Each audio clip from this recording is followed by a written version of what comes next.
এক গাঁয়ে ছিল এক কুঁড়ে নাপিত। সে কোনো কাজ করতো না, শুধু খেতে দিত আর বাড়ির মধ্যেই বসে থাকতো। বাড়িতে ছিল একমাত্র বুড়ো বিধবা মা।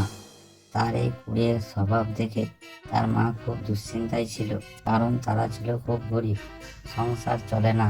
পৈতৃক পেশায় মন লাগালে হয়তো সংসারের দুঃখ দূর হয়ে যেত, কিন্তু কে শোনে কার কথা।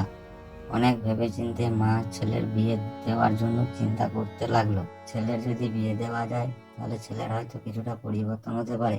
বাবু, তোর জন্য একটা মেয়ে দেখেছি, তুই কি বিয়ে করতে রাজি আছিস? নাপিত মনে মনে বলতে লাগলো। মা আমার বিয়ে দেবে? হ্যাঁ মা, আমি রাজি আছি। তবু সে ব্যস্ত থাকে তার সেই পুরনো কাজে। নাপিতের বিয়ে হয়ে যাওয়ার পরেও সেই নাপিতের কোনো পরিবর্তন হলো না। বাবু, ধানগুলো পেকে গেছে, কেটে আনতে হবে। না মা, আমি পারবো না। তুই মাঠে যেতে পারবি না? মা তাকে ঝাঁটাপিটা করতে লাগলো। বেশ, তোকে আর এই বাড়িতে থাকতে হবে না। তোর যেদিকে দু চোখ যায় তুই সেদিকে চলে যা। না, এভাবে চলতে পারে না। একটা কিছু করে অনেক টাকা ধনরত্ন কামাতে না পারলে আর বাড়ি ফিরবো না। কোথায় গেলে অনেক ধন কামাতে পারবো? নাপিত মনের দুঃখে গ্রামগঞ্জ, লোকালয়, নদী, পাহাড়, পর্বত পেরিয়ে এক গহীন অরণ্যের কাছে এসে পড়ে। সেখানে সে শুনতে পায়, এ কিসের শব্দ? এ গহন জঙ্গলে কিসের শব্দ? জানতেই হয় এ কিসের শব্দ।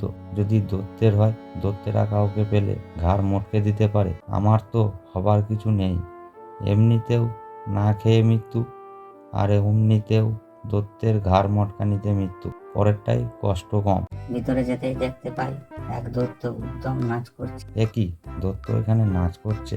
বেশ, দেখাই যাক কিসের জন্য দৈত্য এত নাচ করছে। দত্ত মহাশয়, এত যে নাচতেছ, আনন্দটা কিসের? তোমার এই প্রশ্ন শোনার জন্যই তো নাচ থামিয়ে কাজ শুরু করি। দুনিয়ার বুদ্ধ, বুঝতে পারোনি কেন নাচছি? তোমাকে খাবো, সেই আনন্দেই নাচছি। তা তুমি উল্লুক নাচছো কেন?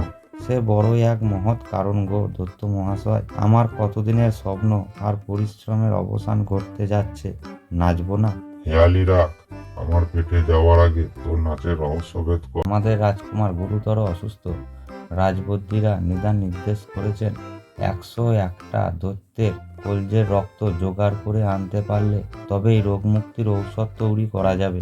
রাজকর্মচারীরা ঢোল শহরত করে ঘোষণা করে দিয়েছে যে 101টা দৈত্য ধরে দিতে পারবে তাকে অর্ধেক রাজত্ব আর রাজকন্যা দেওয়া হবে। কত পাহাড় পর্বত, বন জঙ্গল আর পোড়াবাড়ি হানা দিয়ে 100 দৈত্য বাক্সবন্দি করতে পেরেছি। তোমাকে কবজায় পেয়ে 101 শিকার পূর্ণ হলো।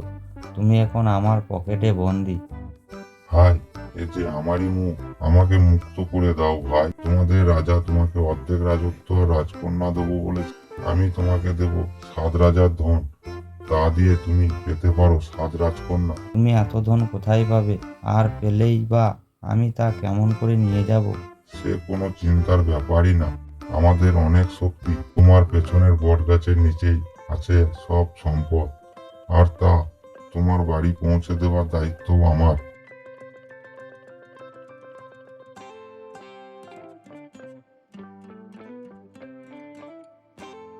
আমি আমার কথা রেখেছি, আমায় এবার মুক্ত করে দিন।